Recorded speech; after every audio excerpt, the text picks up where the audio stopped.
If you were able to walk into a room, confident that you would be well received, seen, heard, and appreciated by others, and all it took was a few changes in how you navigate your everyday relationships, would you be willing to make those changes?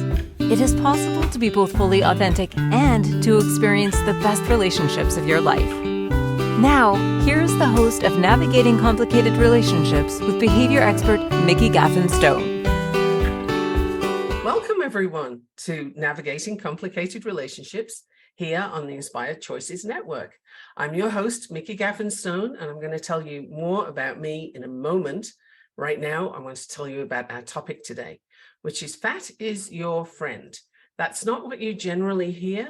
And, have you heard that fat's terrible? You should avoid foods with fat, all the products that you see in the supermarket that are low fat. Buy this is healthy, right? I'm here today to tell you why that is a whole lot of not only nonsense, but it's really dangerous for your health. This stuff is terrible when they're giving you low fat products. This stuff is terrible for you. The full fat is much better.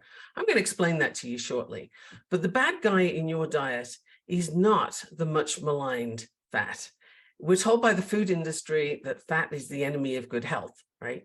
You've had research cited. I'm going to get into that in a little while too, because that's not quite what it seems.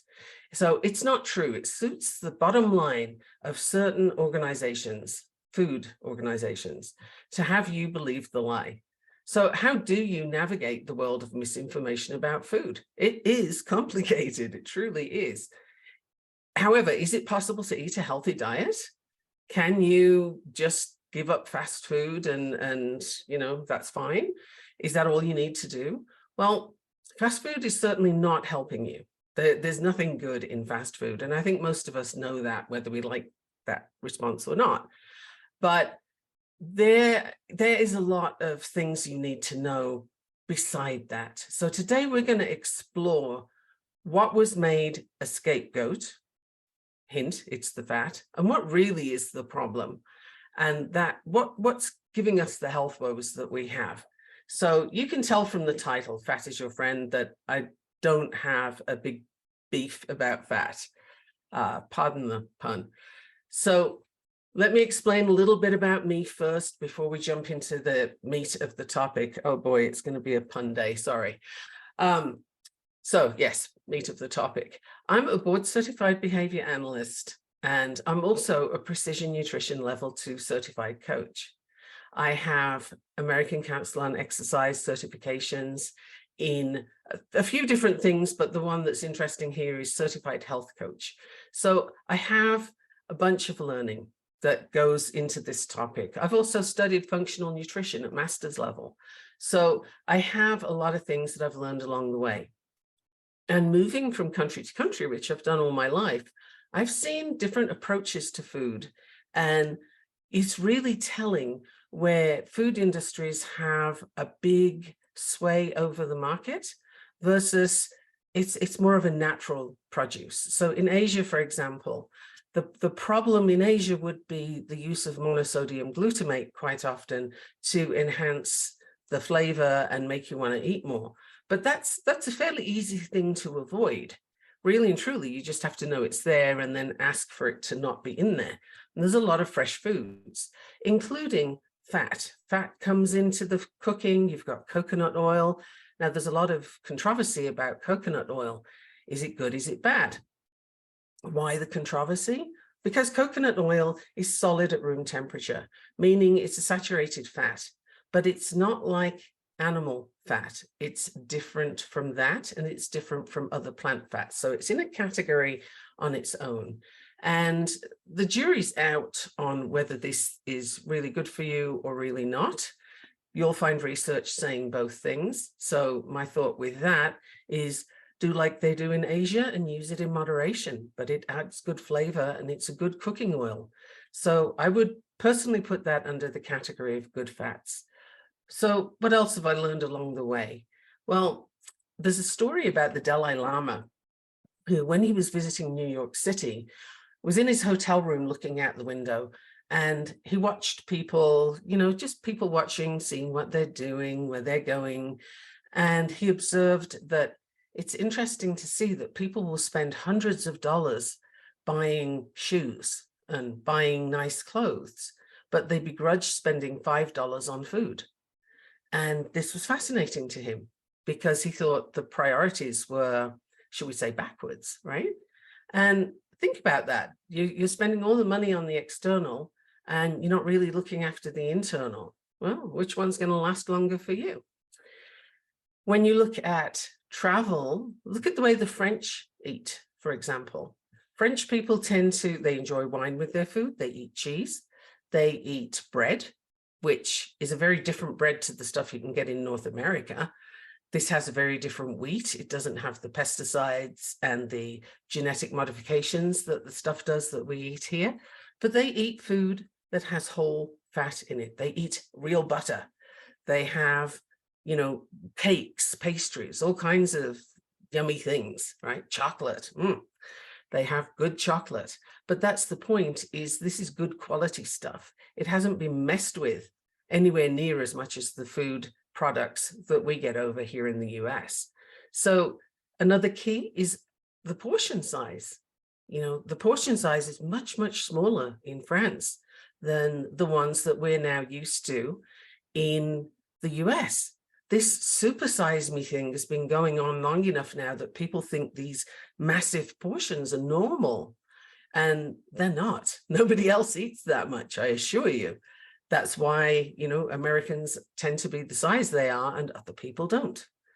So another example of the food portion piece coming into play is when I very first came to the US, I was visiting Washington with an American couple that I knew, and we went to a restaurant. There were 4 of us at the table, and we ordered steak. Mine came first. I had this huge plate and like half a cow sitting on it. And I looked at this plate of tons of meat, and I thought, well, it's kind of weird, but okay, I guess I need to cut this up and share it with everybody, because it was big enough for 4 people for sure. So I started cutting it up, ready to share it out with people. And my American friends were laughing so hard at me, and they said, no, that's yours. You don't have to share that with anybody. And I think I stopped breathing as I looked at this thing. And I was just like, what do I do with this? How does anybody eat this much? And I looked around the restaurant, and everybody were getting like serving platters instead of plates. It blew my mind. And now, unfortunately, I'm more used to seeing it. So that tells you something about the portion control differences, right? In places like France, the portions are less. So Asia has fresher food. They tend to eat a lot of vegetables, and they'll eat a range of food, far more so than we tend to over here. So there is a Chinese saying, for example, that you can eat anything that has its back to heaven. So if you think about that, that's pretty much everything except people. And that means you have a broad range of food available. Then you come to the US, and we have predominantly fast food available. Now, the food here is very different to fresh foods, because fast food is the cheapest ingredients. It's enhanced with all kinds of chemicals so that you'll think it tastes good. And the kind of fat that is in that food is not the best quality fat. It's stuff that's been cheapened, added, and it's purely there to fill you, to make the flavor more like something you'd expect. It's bigger, it's sweeter, and frankly, the food's more likely to be fried and less likely to have vegetables. So companies in the US use additives to enhance the flavor of these food products, and they use things that they cannot use in Europe. It's not permitted in Europe.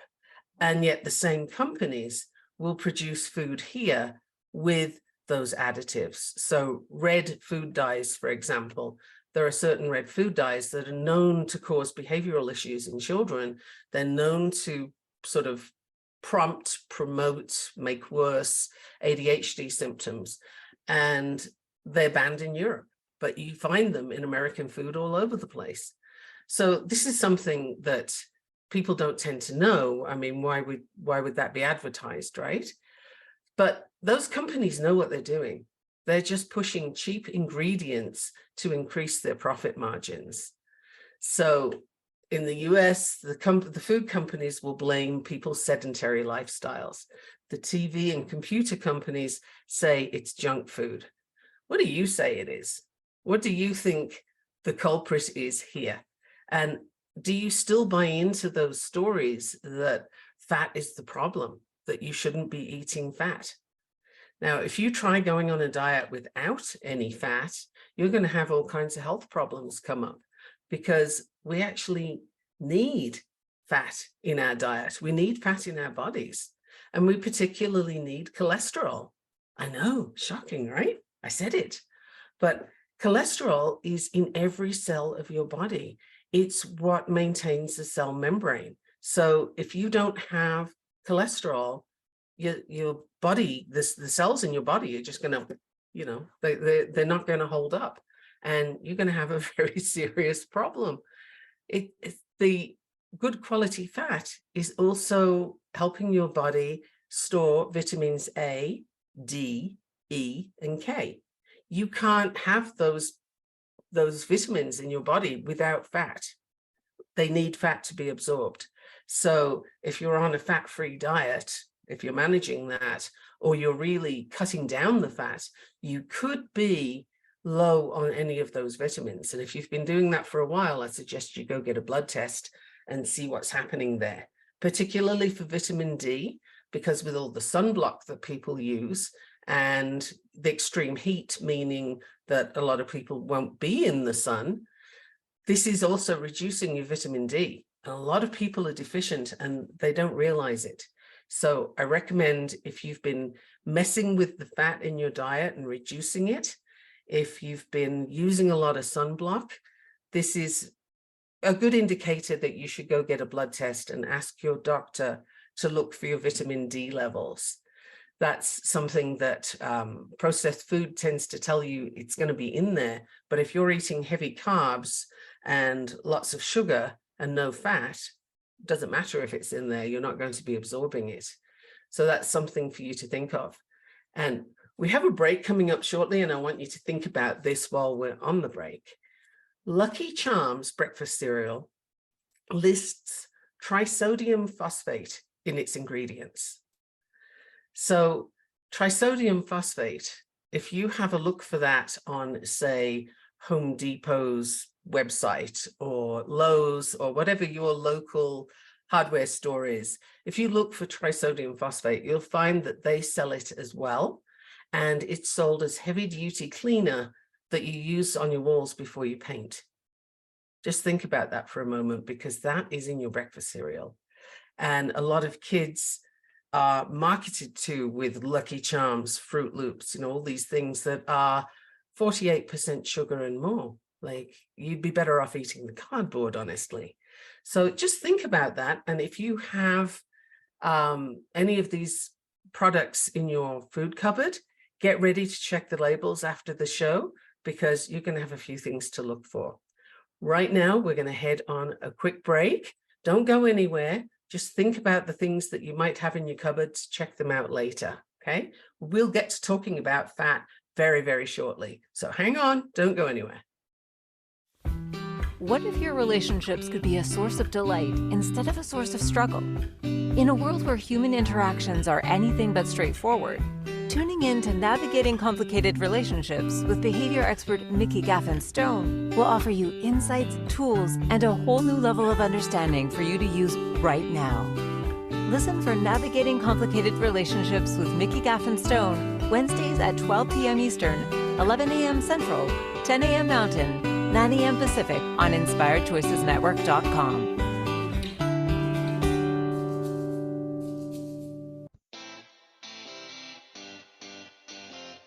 Are you a subject matter expert? Are you here to share your expertise with an audience waiting to hear from you in only the way you can deliver?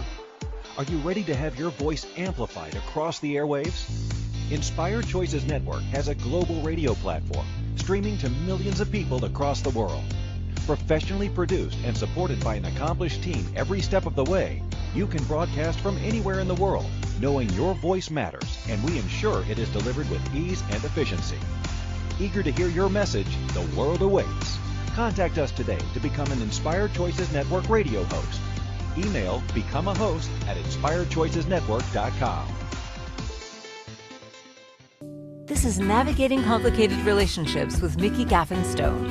To participate in the program, join the live studio audience in our chat room at inspiredchoicesnetwork.com. You can also send an email to Mikki@gaffenstone.com. Now back to the program. Welcome back, everyone.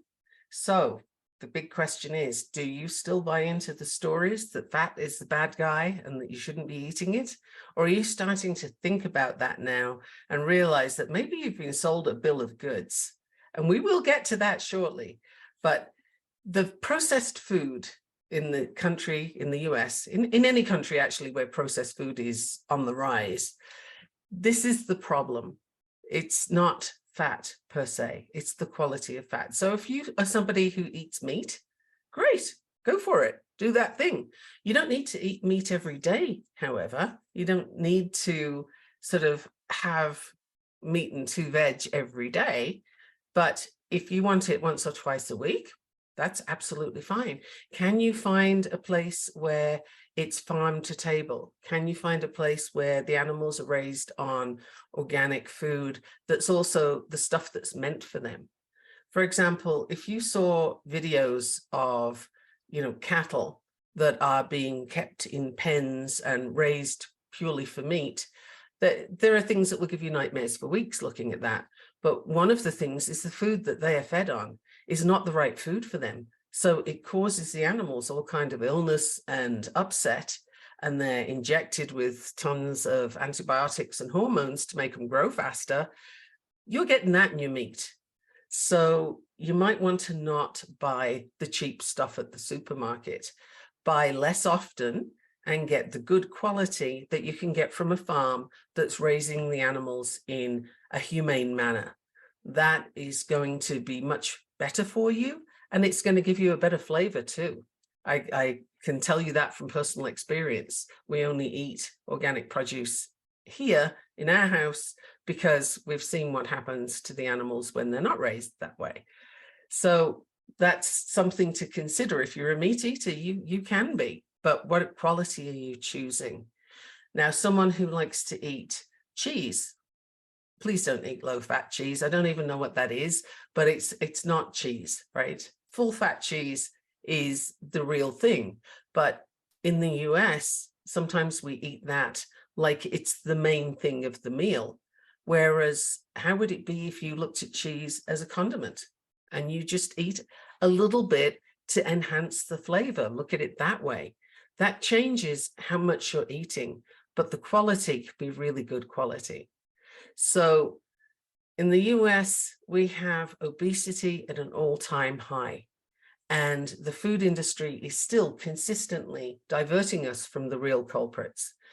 Now, I've mentioned in my previous talk about emotional eating and food and the problems that we have with the food industry. Monsanto is particularly a company that they own pretty much all of the corn, soy, and wheat that farmers can grow. And did you know that farmers have to buy their seeds again every year from Monsanto? They can't reuse what they have. And farmers that have tried to do that will be called into court. And Monsanto have some very expensive lawyers, so they tend to win. In fact, they always win. So there's a lot of stuff going on there that you don't know about. But meanwhile, corn, soy, and wheat, a few other ingredients too, but these are the big ones, are being used in food where they don't necessarily need to be. They're just bulking it out. And these are foods that are shelf stable quite often. The good parts of those grains are removed. Wheat is processed down to next to nothing.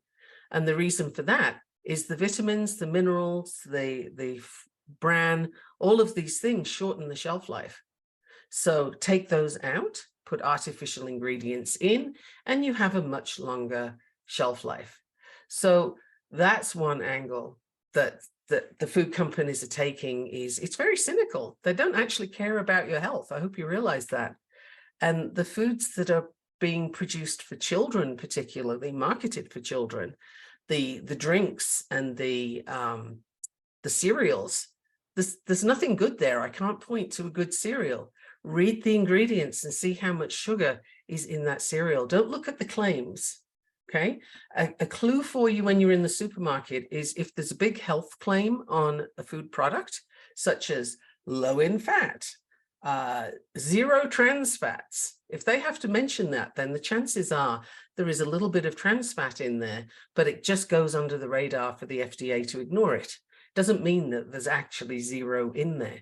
So there's a lot of things that the food companies do with their labeling, and the louder it proclaims that it's healthy for you, the more I would back away from that thing, because it's not. They are covering up the other ingredients they've put in. I've previously mentioned there are 257 names for sugar. If sugar is the good guy, why do you need so many names to hide it in? Look at any label and you'll find sugar's in there half a dozen ways. Well, that increases the percentage, doesn't it? Meanwhile, the sugar marketing board, the the lobbyists, go to the government, go to the agricultural people and say, hey, we're going to donate to your campaign. Hey, we like you, we're the good people. And they have a lot of sway. They have a lot of money. They have a lot of power. There is no fat lobby. There is no company that says, no, fat's good for you. You need it for your cells. Did you also know that you need fat in order to produce the sex hormones, testosterone, estrogen? You don't have these produced very well if you're on a particularly low-fat diet. Did you know that? I'll bet you didn't. So there are all kinds of reasons you need fat in your body. Your cells need it, your hormones need it, your vitamins and minerals need it to be stored. And yet this never comes out in the propaganda that we're fed, right? It's all about have low fat. And when you pick up a low fat thing, chances are it's got a lot of sugar. It's got high fructose corn syrup, which is particularly bad for you. And it's not, the calorie content, which some people get distracted by, isn't really the point. The point is, what are the quality of your calories?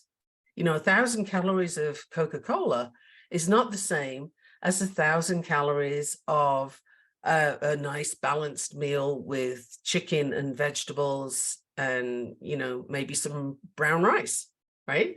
That's a very different quality in the body. And for those people who do think a calorie is a calorie, and I've heard this argued, no, it isn't, because it carries different things with it. There are micronutrients in there. There are all kinds of things attached to that calorie that your body needs, your body's building you from. So if you're just drinking sodas and getting a lot of calories that way, that's not going to build your brain the same way as a nice balanced diet will, right? So think of it that way. I'm dropping a lot of things here. So if you'd like to be making notes right now, I'd be very happy about that. And I'd love for you to contact me on Facebook or LinkedIn or Instagram. You can find me easily with the name Mikki Gaffen Stone. And you can also email me, mikki@gaffenstone.com. I would love to know what you think on this topic. What have you found? What difference does it make with your children if you feed them on a sugary cereal or if you feed them scrambled eggs and toast? Ideally, like Ezekiel bread or something really solid for the bread, but what difference does it make? I think you'll find there's a significant difference. We can't really feed kids sugar, food dye, and the stuff that you clean paint with, and then expect them to go and have a brilliant day at school, right? They're going to have issues focusing. They're going to have issues with their mood swings. That a lot of things are going to come up because what they're eating is toxic, really. Sugar is the other white powder.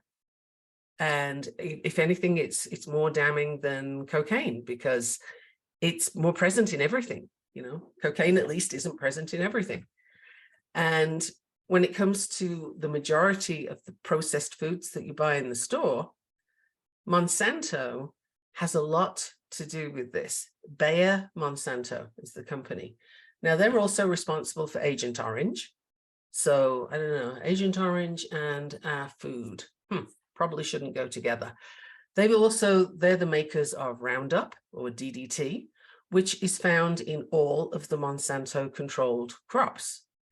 Now, what's the problem with that particularly? Do we just wash it off and it's gone? That would be lovely, but no, it sticks to the crops that we feed to the animals, and it sticks to the crops that we're eating, right? And what does DDT do? It collects in your bones. This is, again, something that you might not be aware of until I just told you, but you can look it up. There's lots of research out there that shows you. It collects in the bones. That's not a very good place to be. I mean, it's where you produce your blood. There's just so many reasons for that not being helpful, right? So why do we have this situation? What on earth is going on? Well, we have an agriculture policy. We don't have a food policy, right? So billions of dollars go into the agricultural companies and sort of shoring up places like farmed crops from Monsanto and so on. And they basically monetize the profits, and they socialize the sorry, my phone's ringing. That's terribly distracting. They socialize the cost of this food, and they'll get subsidies and so on, and they privatize the profits. So again, we're at the bottom of this food chain, right? The people who are eating this food, we're not the prime players in this at all. We're the ones that are being played. So deceptive food labels are something for you to look out for, and just check and see how many names of sugar are on there. What else is in there? How many chemicals are in there that you can't pronounce? See if you can Google them and find out where else are they, such as that trisodium phosphate. I've just told you, you can find it. They sell it in a box and you clean your walls with it before you paint. What else is in your food that you can buy at a hardware store? You might want to know that, because it doesn't matter if they say for enhanced flavor or for stability. The point really is, what's it doing to you when you eat it? What is happening there? Wow. So where are you eating carbohydrates instead of fat, and then getting hungry again because your body still needs fat? This is something, again, for you to consider. Make lots of notes, and after the show, go check your cupboards and see what's in there. So we have a break coming up in just a moment. And after the break, I'm going to let you know about some good fats and where you can find those and how to use them. Although I think, honestly, many of you know this, you just didn't have enough of a why as to why not the cheaper fats. But we'll go into detail, because I want to make sure that we're all on the same page here. Thank you so much for listening to Inspired Choices Network and this show, Navigating Complicated Relationships. Right now, we're navigating a very complicated relationship with the food industry and the deceptive marketing that we're all prey to. So don't go anywhere. Come right back, and I'll be here with the next gems to give you. What if your relationships could be a source of delight instead of a source of struggle? In a world where human interactions are anything but straightforward, tuning in to Navigating Complicated Relationships with behavior expert Mikki Gaffen Stone will offer you insights, tools, and a whole new level of understanding for you to use right now. Listen for Navigating Complicated Relationships with Mikki Gaffen Stone, Wednesdays at 12 p.m. Eastern, 11 a.m. Central, 10 a.m. Mountain, 9 a.m. Pacific on InspiredChoicesNetwork.com.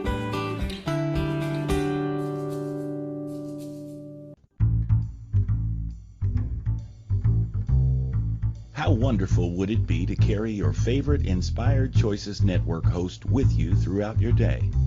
Well, now you can. Inspired Choices Network now has its very own mobile app. Our free app offers live streaming shows, along with thousands of podcasts and TV episodes. Our shows cover a wide variety of topics. Whether you're waking up with us, carrying us through the day, and taking us to bed with you, we're always here for you to enjoy. We're easy to find. Just search for Inspired Choices Network in the Apple App Store or Google Play Store. This is Navigating Complicated Relationships with Mikki Gaffen Stone. To participate in the program, join the live studio audience in our chat room at inspiredchoicesnetwork.com. You can also send an email to Mikki@gaffenstone.com. Now back to the program. Welcome back, everyone. We are navigating a very complicated relationship with the food industries and discovering that fat is not the enemy. It's the processing, it's the removing of the good aspects to your food, the vitamins, the minerals, replacing them with chemicals, and then calling it good.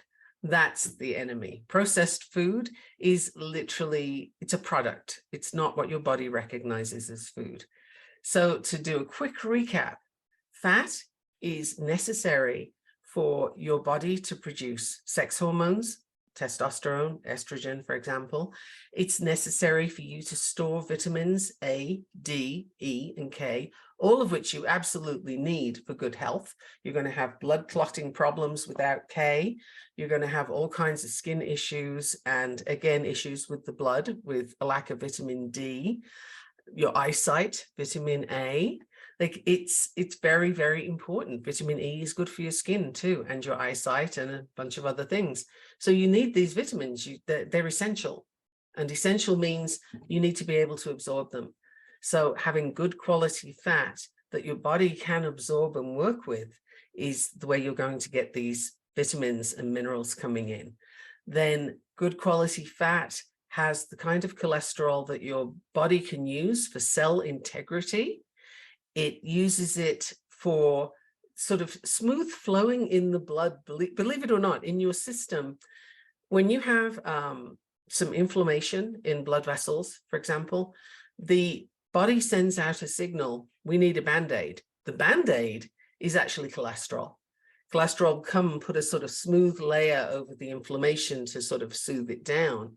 The problem comes in when you get too much of the heavy duty, sort of low density cholesterol building up, and then the inflammation you have becomes such that it peels off and floats through the bloodstream. That's when you get your health issues. So guess where the underlying problem is there? It's not the cholesterol in your diet per se, it's the inflammation in your body. So for those of you who are already interested to go and get your blood checked for vitamin D levels, while you're there, ask your doctor for a C-reactive protein test. This is an inflammation marker in your body, and anything over 0 means you have some inflammation. Anything over 3 means you have work to do, and you really need to bring that systemic inflammation down, because that is the root cause of nearly all of the chronic diseases people are dying from. If you bring it all back to basics, it's inflammation. Now, you don't get inflammation when you're eating healthy, whole foods, including fat, right? Fat is not the thing that causes inflammation. It's the chemicals and the processing that causes inflammation. So eating a good quality fat, such as cold pressed olive oil, is good.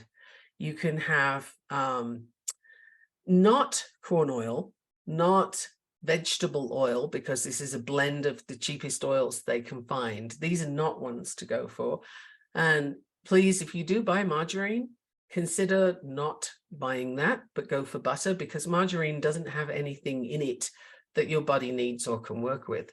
It's a conglomeration of all kinds of things that tries to taste like butter, but it's not a healthy thing for you.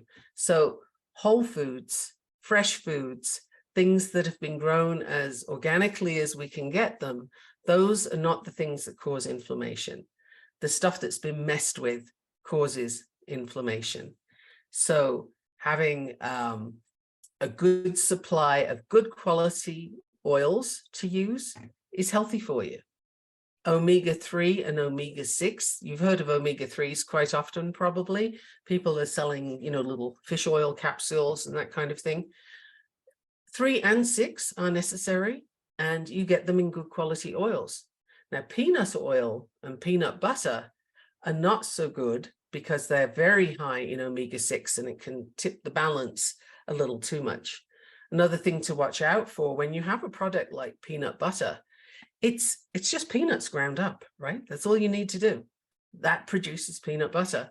But if you're looking at the cheaper brands, you're going to see palm oil in there, sugar, salt, various other things to stabilize it, to keep it sort of smooth instead of letting it separate. And none of these things are healthy for you, then they do cause inflammation. So those are the kind of foods that you need to look out for, and avoid those where you can. Start to substitute the whole food version of that.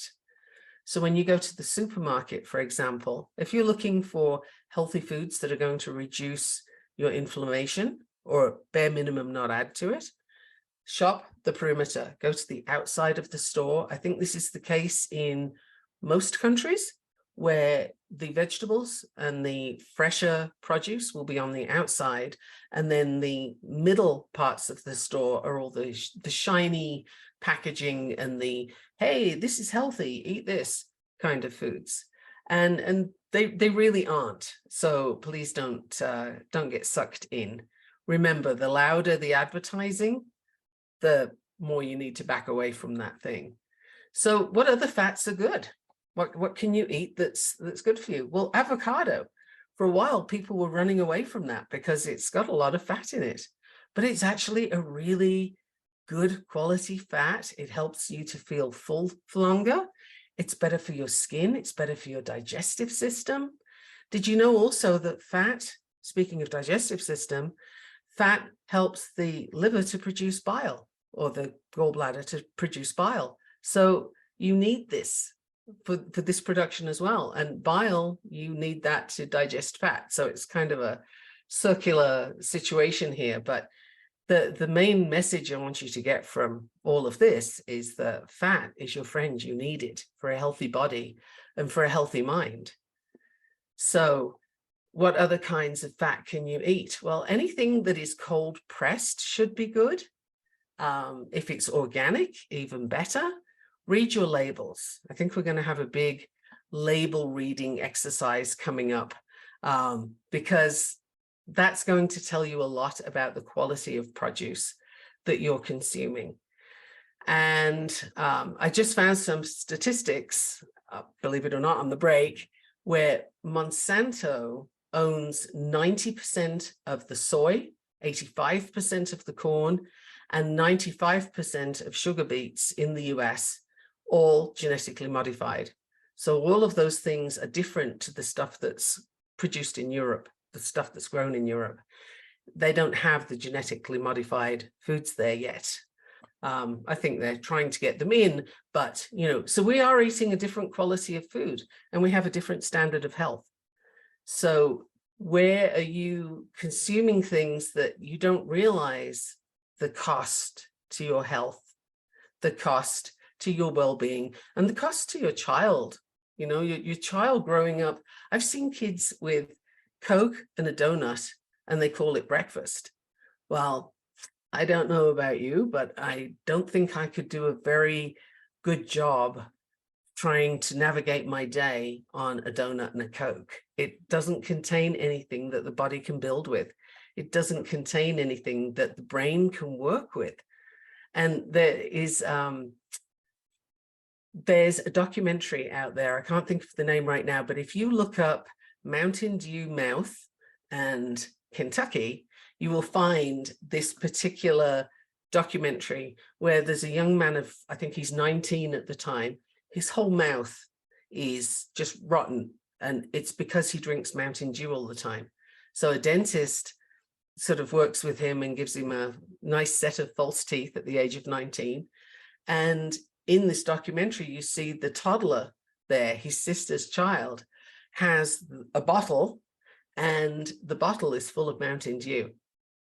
So when I sort of cite the case for avoiding processed foods and for really considering what you're giving your children, this is not alarmist. This is stuff that's going on. People give their kids what kids like the taste of, and having tasted dad's Mountain Dew or whatever, the little kid wants it. They don't realize it's going to rot their teeth and not do much for their brain.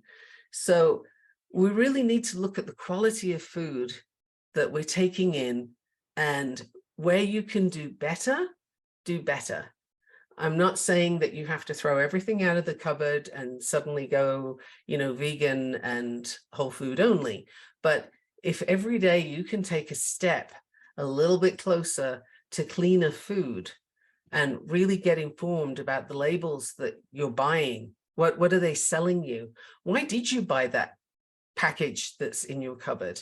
Was it that the cover was nice and sort of earthy brown with some green leaves on it and the words healthy for you written on there?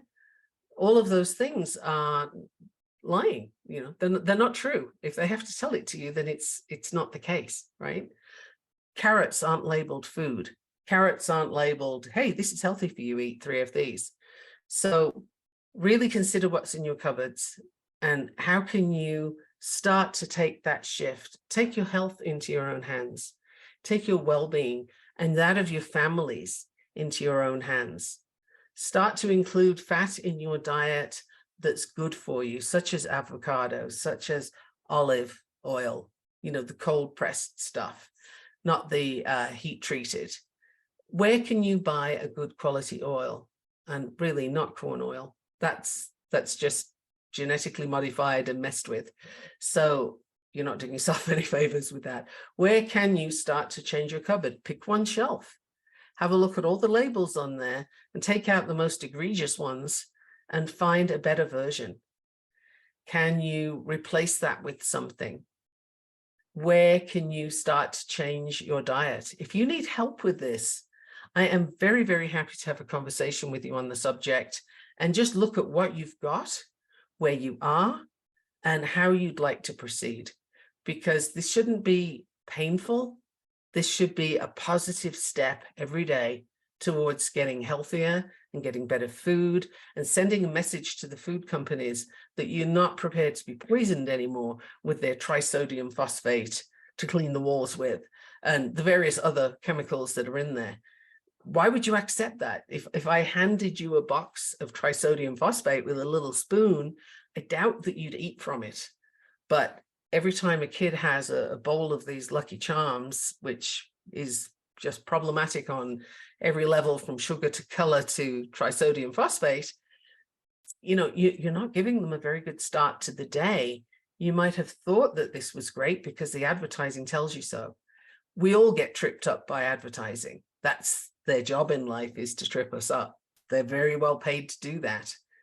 But where can you now see that and step away from it? So if you'd like some help with that, contact me, Mikki@gaffenstone.com, or find me on Facebook, Instagram, or LinkedIn, and send me a message. I'm very, very happy to talk with you about this, and we can set up a plan, we can find a strategy, however you'd like to proceed, okay? Meanwhile, we do have a break coming up in a moment. So again, I'd like you to make notes on anything that's coming up for you, anything that you question or you didn't know before. If you have any questions, you can always jump into chat. We have a little bit more time left. Just jump into chat and ask me some questions or shoot me a message, and I am very happy to respond. So don't go away. We just have a little bit longer to go, and I will see you the other side of the break here on Inspired Choices Network. Thank you for listening.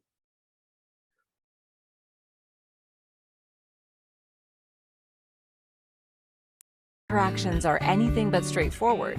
Tuning in to Navigating Complicated Relationships with behavior expert Mikki Gaffen Stone will offer you insights, tools, and a whole new level of understanding for you to use right now. Listen for Navigating Complicated Relationships with Mikki Gaffen Stone, Wednesdays at 12 p.m. Eastern, 11 a.m. Central, 10 a.m. Mountain, 9 a.m. Pacific on InspiredChoicesNetwork.com. This is Navigating Complicated Relationships with Mikki Gaffen. To participate in the program, join the live studio audience in our chat room at inspiredchoicesnetwork.com. You can also send an email to mikki@gaffenstone.com. Now back to the program. Welcome back, everyone. I've been covering all sorts of things about the food that you're eating and what they're doing to you with that food, they being the food companies. And I just want to let you know that, the quality of food that you're eating is in your control. You have to ignore the advertising. That's a big step. Now, before we finish up the show, I want to mention that next week's show is called Parental Alienation. I'll try that again. Parental Alienation, a dad's perspective. Now, I'm not a dad, right? You caught me on that. I have a guest. David Collier is going to be giving you this perspective. He has a very powerful story to share, and I'm excited to bring him to Inspired Choices Network for you all to hear what he has to say. You know that parenting is a big focus of mine, and even with looking at food today, the fat, the sugar, all the chemicals, there's a big concern for the children and how we're feeding them. And what do you expect them to grow up like? How are they going to be if we're feeding them all these chemicals? So that's the emphasis for my show today. And next week's show is parental alienation. If you know someone that's experienced this, or if you've experienced this yourself, please do tune in for this show. David's got a lot of important insights to share with you. So that's next week here on Inspired Choices Network, Navigating Complicated Relationships. So it's hard for you to cook at home as badly as fast food companies do. So if you're someone who says, well, I don't cook, I don't know how to cook, you're still ahead, I promise you, because fast food companies and processed food manufacturers buy the cheapest possible raw ingredients. And that is not what you're likely to do when you go to the store. If you got to see the range of things that they select from, I'm pretty certain you would not be putting those in your shopping cart. You buy a better quality of food. In fact, I'm going to go as far as to say you probably buy the best quality you can afford. That's what we'd all like to do, I think. So you're going to take home good quality ingredients, and then it's up to you what you do with them, but you're at least starting in a good place. The fast food companies, the processed food companies, they take those cheap raw ingredients, they enhance them with salt, low-grade fat, sugar, all the things that are very cheap to put in there, and it covers up the low quality of the food. So this is something that it's very important, because right from the beginning, you're starting from a bad place when it's processed. And then because the food is cooked sort of so far away and long ago in a factory somewhere, that the chemicals have to be added to keep the food looking good. That sauce that you're going to buy, it's always very nicely bright red if it's tomato sauce, and it's all sort of nicely mixed. Well, how does that happen? Because I'll bet if you made it at home, it wouldn't look like that. Well, that's because there's emulsifiers, there's coloring, there's texturizers, all these kind of things are added, none of which you need to eat, but it all makes the food look good. So you're going to take out the fiber and the vitamins, the minerals, the things that break down quickly, and take those out, add chemicals in and call it enriched, and this is your food. So that's where the fast food companies come from. You, on the other hand, have a very different choice. You can go into the store informed with what you're looking for, and the less ingredients, the better. I like to offer some guidelines of, if you're buying something that's processed, 4 ingredients or less. Another rule you could apply, these are just for fun for you to do. Another rule you could apply is, if you can't say it, don't eat it. That's a fairly simple one too, because some of those chemicals, they have an awfully long name, and it just, what is that? Do you really want to eat that without knowing what it is? So those are some things that you can apply, but always read the labels. I can't stress that enough. My husband and I went shopping to buy chicken jerky for the dogs. We have 5 dogs, and we just wanted to get chicken. That was it. And when we looked at the label on the back, it was chicken, yes. There was also glycerin so that it looked a particular way, and sugar. Now, why on earth are you giving sugar to dogs? Oh, it's so the dogs really, really want the snack. But is that necessary? I think dogs are going to want to eat chicken, right? So even there, you're not safe. So I'm going to say, really look at those labels you have right now. Make notes, Google anything that you don't know. And if you're getting very concerned, or if you're feeling overwhelmed by everything you find in your cupboard, then I'm here for you. And I would love for you to contact me and just let me know what's going on for you and where can I help you. Start to research, where can you buy organic food? Now, I'm sure a number of people have just thrown their hands up and said, but that's so expensive. And it does cost more than the cheapest ingredients, yes. But the question there is research and find places. There are certain companies that will deliver to you. And if you have a membership with them, it helps to bring the prices down, for example. There are incentives for you to keep buying from these particular companies, and they're organic and they're from the farm to your table. So I'm not going to name any in particular because I'm not here to sell them to you. I'm just here to let you know that they exist. So really get some research going for yourself. Just sort of check out what your local stores have. The local store probably has organic produce there. Can you buy some of that and buy a little less? Because if you're someone who ends up throwing food away at the end of the week, and I have been there and done that, got to tell you, I used to have difficulty predicting for the whole family how much fresh food we'd get through and end up throwing some away. If you're somebody who does that, then buy less, but buy the better quality. And it might help to plan out your meals. That might also contribute to this. But don't be afraid of fat. You need to use fat. So if you're putting some olive oil on a salad, or you're making a dip for best quality bread you can get, that's kind of difficult, but it's not Wonder Bread, let's just say that. Then this is going to be healthy for you. Your skin will be better, your whole digestive system will be better, and your inflammation should go down. So to go back to those blood tests for a moment, vitamin D test, C-reactive protein to see where your inflammation markers are, and then get that test done again for both of those things in a few months, 3 months, 4 months, something like that, after you've been changing how you eat, and see how those change. And I think you'll feel better, your energy levels will be better, and it sends a message to those food companies that we're not buying the stuff that they're selling anymore. Now, the pharmaceutical industry are here to keep you maintained eating that food. But do you really want those pharmaceuticals all the time? Do you want to have to go to the diet industry for help to lose the weight that the food industry put on you? Not really, because that doesn't last either, does it? That's probably a topic for another day. But I would love for you to think about all these things. I know I've thrown a lot at you today, but it's a big topic. Go through your cupboard, check your labels, contact me if you'd like to, and we can discuss a strategy for you moving forward. I'm very, very happy to do that. Any questions you have, concerns, any more information you'd like to add, like you might know something that I've missed, I'm very happy to hear it if you do. Please let me know.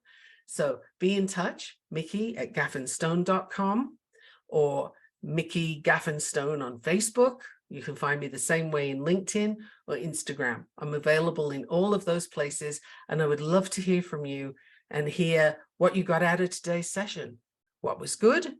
What was confusing, if anything? Hopefully nothing. And what do you want to do next? What steps are you going to take? I look forward to hearing from you soon, and I will see you next week for Parental Alienation, that story. Thank you for listening to the Navigating Complicated Relationships show. Mikki returns Wednesdays at 12 p.m. Eastern, 11 a.m. Central, 10 a.m. Mountain, 9 a.m. Pacific on InspiredChoicesNetwork.com. Until then, Remember, every relationship is a journey, and with the right tools, you can create stronger, more fulfilling connections.